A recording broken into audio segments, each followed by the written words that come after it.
Blaze pascal एक बहुत बड़े विद्वान हैं।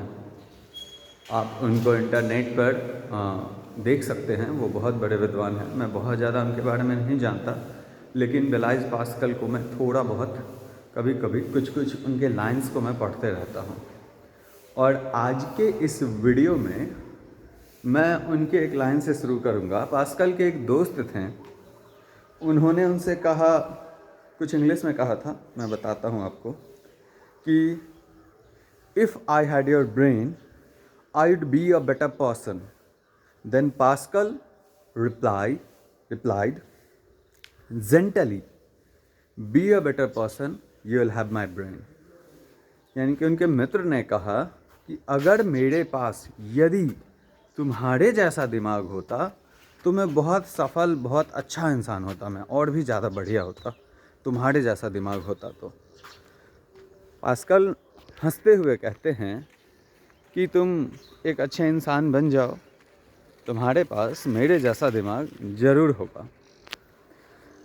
आज का जो टॉपिक है हमारा, वो है हमारे जीवन में जितनी भी समस्याएं हैं, जितने भी प्रॉब्लम्स हैं, whatever the problem in our life, कोई मैटर नहीं है। मुझको नहीं समझना है कि आपके जीवन में ऐसी कौन सी समस्या है जिससे आप परेशान हैं, या फिर मेरे जीवन में भी ऐसी बहुत सारी समस्याएं हैं जिससे मैं परेशान पहले रहता था, बट अब ऑब्वियसली नहीं हूँ। अब मेरा हिसाब किताब जो है वो थोड़ा सा डिफरेंट है। मैं बहुत खुश रहता हूँ, मैं बहुत खुश मिजाज इंसान हूँ, और मेरे साथ वही होता है जो मैं भगवान से प्रे करता हूँ। आप प्रे में विश्वास करो, आप किसी भी धर्म से हो, उससे मतलब नहीं है। आप उस धर्म के अनुरूप आप प्रे करो, उसके according definitely you will see a very good result you will get. And तो सारे समस्याओं का समाधान कैसे हो सकता है, आप किसी भी सिचुएशन में हैं, इस वीडियो को ना आप रुक करके ईयरफोन लगा करके केयरफुली देखो। आप यूं ही चलते चलते मुझको नहीं समझ सकते, और थोड़ा पेशेंस रखना। वीडियो लास्ट तक देखो, बहुत बढ़िया होने वाला है। बहुत कुछ अच्छा ही शेयर करूँगा मैं आज, जो मैंने एक्सपीरियंस करा है इन लगभग 1.5 महीनों में, वही चीज़ मैं आपके साथ शेयर करूँगा। तो दोस्तों, ऐसा है कि अब मान लो कि सबके जीवन में अलग अलग तरह की समस्याएं होती है। कोई पढ़ाई से परेशान है, किसी को जॉब नहीं मिल रहा, कोई कुछ। कैसे हो सकता है चीज़ें ठीक? आप ना, लोग ऐसे आपको सिखाते भी होंगे और कहते भी होंगे कि व्यस्त रहना शुरू कर दो तो तुमको टेंशन नहीं होगा, ये नहीं होगा, फलाना ढिमका। लेकिन उसको तार्किक रूप से शायद ही कोई कहता है। मैं लॉजिकली आपको चीज़ों को समझाता हूँ कि व्यस्त रहने का मतलब ये नहीं होता है कि आप पूरे दिन पता नहीं कुत्ते की तरह काम कर रहे हो, या पता कुछ भी। ऐसे नहीं करना। मैं बताता हूँ कैसे लोग व्यस्त रह सकते हैं। आपको जो चीज़ें अच्छी लगती है, जो अच्छी आदतें हैं, अच्छी तो वैसे बहुत सारा अवगुण भी होता है लोगों को जो अच्छा लगता है। किसी को सिगरेट पीना अच्छा लगता है, किसी को पता नहीं और क्या रम पीना अच्छा लगता है, तो वो सब अच्छी आदतें नहीं हैं। जो आदतें अच्छी हैं, सचमुच में अच्छी हैं, वैसी आदतों को आपके अंदर कुछ ना कुछ तो वैसा होगा, उसको अपनाओ। यदि नहीं है तो मैं कुछ आदतें बताता हूँ। किताब पढ़ना शुरू कर दो। स्टार्टिंग में बहुत बोरिंग लगेगा, किसी भी टॉपिक पे पढ़ो। बुक बोलोगे तो मैं सजेशन दे दूँगा अगले वीडियो में।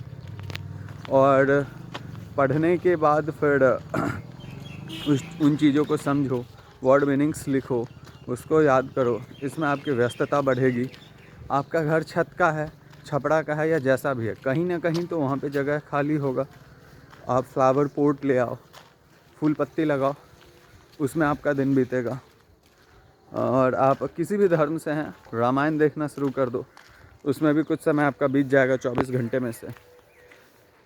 उसके बाद जो दिनचर्या होता है उसमें थोड़ा सुधार करो। सवेरे उठो, फ्रेश होना, मंदिर या मस्जिद या गुरुद्वारा, चर्च, जिस भी धर्म से आप हैं वहाँ जाना, ये शुरू कर दो। घूमना शुरू कर दो। और इन सभी छोटे छोटे जितने भी वर्कआउट कह लो या जो भी कह लो आप, इस सब को जोड़कर एक पैकेज तैयार करो। और ये पूरा पैकेज जो है ना, वो 12 घंटे का होना चाहिए। इसमें एक चीज़ आपको ध्यान रखना है कि आप कुछ भी ऐसा मत करना जो शायद आप करो और आप ऐसा कुछ ऊट पटांग से डिसिप्लिन बना लो और उसको फॉलो करने में आपको बहुत ज़्यादा दिक्कत हो, पेन होना सही है, क्योंकि पेन होगा तो ही गेन होगा। When pain then gain, no pain no gain, ऐसा होता है। बट पेन जो है वो सही वाला होना चाहिए। और पेन होने का मतलब ये नहीं होता है कि आप शारीरिक रूप से बहुत ज़्यादा अपने शरीर को कष्ट दो, अपना स्केड्यूल इतना ज़्यादा टफ़ कर लो कि 2 दिन 4 दिन 5 दिन तो आप फॉलो कर लिया आपने, अब इसके बाद फिर आप कर ही नहीं पा रहे क्योंकि वो बहुत टफ़ है। तो इन चीज़ों पर आप थोड़ा बहुत ध्यान दो। एकदम साधारण सा कोई बनाना रूटीन जिसको आप फॉलो कर सको। जैसे मेरा है सवेरे उठना, मेरे लिए बहुत साधारण बात है 4:30 बजे उठ जाना, मेरे लिए, सुंदरम जी के लिए खासकर। और मेरी माताजी और पिताजी वो लोग भी आते हैं, बट पिताजी आज दिल्ली गए हैं, उनका इलाज चल रहा है, पैर में उनको प्रॉब्लम है तो उसके लिए। तो और मम्मी का आज फास्टिंग है तो वो नहीं आई थी, तो हम लोग आज दूसरे रूट में आ गए थे। तो वो सब भी जाते हैं और डिसिप्लिन मैंने ऐसा बना रखा है जिसको मैं ईज़िली फॉलो कर सकूं।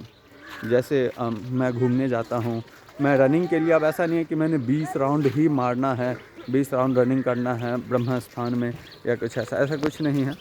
मेरे को जब जितना मन करता है मुझको, मैं वही करता हूँ। जितने में मेरा शरीर नॉर्मल रहता है मैं उतना ही करता हूँ, मैं कष्ट नहीं देता शरीर को। तो मुझको घूमने में बहुत मज़ा आता है।